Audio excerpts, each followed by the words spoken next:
এই কিস্তিওয়ালা ভাই, আপনি শেষ কিস্তিটা এত জোরে দিতেছেন কে? সেই ব্যথা পাইতেছি। আসতে দেন, এই আজকে তো কিস্তি শোধ, আর তো পারবেন না, লেগে জোরে দিতেছেন না। গোলাম গোলাম 1 বছর ধরে কিস্তি উঠেছি, 1 বছর ধরে কিস্তি উঠে আমার শোধ করার লাগে। কে? আমার বদলে কে? তুই যা, দেখি তুই কেমনে করে শোধ করস। 1 বছর ধরে কিস্তি শোধ করতে করতে আমার কোমরটা পুড়েই গেছে, এখন খালি টান বাইজা আছে। আজকে শেষ, আজকে দিলে পরেই এই কিস্তির ঝামেলা শেষ হয়ে গেছে। কিন্তু আজকে যে দিব, আমার শরীরের যে অবস্থা, আমি আর পারতাছি না। কে আছে? তুই যা, তোর দিক দেখ তুই কেমন লাগে। আর 1 বছর আমি কেমনে করে সহ্য করতেছি। গোলাম দিনই কোন কর, আসিস আজকে আমার কাছে তুই।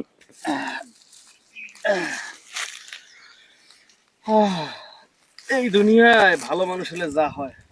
যাক ভাবি, আজকে মনে করেন কষ্ট মষ্ট করে এই 7টা কিস্তিতে আজকে আপনি পেড করছেন, বাড়ি যান। কিছু কইবেন?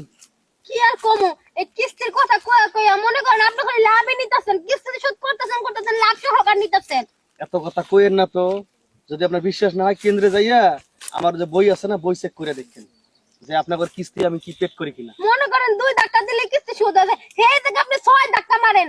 এটা একটা কথা কইলেন? হ্যাঁ, এই যে পিছনটা দেখান, সামনটা দেখান। নিছেন তো 1 লাখ টাকা, ওই 1 লাখ টাকা 2টা ধাক্কা দিকে শোধ হয়। এ বাবা, যান যান। একাই দিতে পারে না কিস্তি, তার উপরে সিনাজুরি বেডি। যখন আমরা কিস্তি থেকে টাকা দিচ্ছি, তখন কিন্তু কইছিলাম যে স্বামীর কথা মানবা না, স্যারের কথা মানবা। স্যারে যখন কিস্তি যাবে ঠিক মতো কিস্তি দিবা। আর কিস্তি দিতেছে কেন্দ্রে না, এই যে জঙ্গলের মধ্যে আইয়া। কি যে একটা বিপদে পড়ছি। হ্যাঁ, হাই রে বিপদ রে। এই গ্রামে 3টা ভাবি আছে, সেটা গেল আরো 2টা। এই 3টা নিচে 3 লাখ টাকা, 3 লাখ টাকা দিয়া কিছু কম না, রাগ করতেছে। হাঁটতে হাঁটতে হাঁপাই গেছি, আর ভালো লাগতেছে না। এনে বৈশাখ একটু দিনে মু, তারপরে সে না যাবো, তারপরে যাবো সে যাই হোক। তারা কিন্তু এক পাউলো রুম নেই।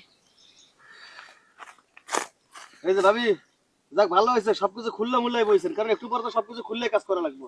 আরে আচ্ছা, আমি গরমে অস্থির হয়ে যাইতেছি, দেখি একটু খুললে মিলে বাতাস খাইতেছি, এটাকে আপনি সহ্য হইলো না? বাবা যেভাবে কইলেন গো, আগে কইতেন এই যে এই জায়গার মধ্যে না এসি পাঠা দিতাম, এসি। আচ্ছা, আপনাকে লজ্জা করে না? এই যে আপনি আরো 2টা ভাবি আছেন, এই গ্রামে 3টা, সবচেয়ে আমার 3টে সদস্যের ভিতরে আপনার হলেন 1 নম্বর কেসরা। 3 জনে 3 লাখ টাকা নিছেন, আমার তো একটা দিনও টাকা দেন না। উল্টা কি করেন, এই যে আপনাদের কাজ কাম করে গায়ে গতরে শোধ করে দেন। আর ওই টাকা শোধ করতে আমি কি করি, বাইরের থেকে জায়গা জমি গরু বিক্রি করে এই শোধ করতেছি।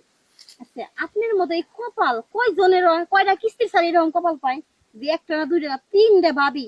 3টা ভাবির প্রতি সপ্তাহে একবার করে যাবো, জমিনটা আছে, জমিনটা চাষ করেন, কোন কিস্তি ছাড়া পারে? চাষ কি করতেছি এখানে সাদে? হ্যাঁ, আপনারা টাকা দিতে পারেন না দেখে আমি জমিটা চাষ করতেছি।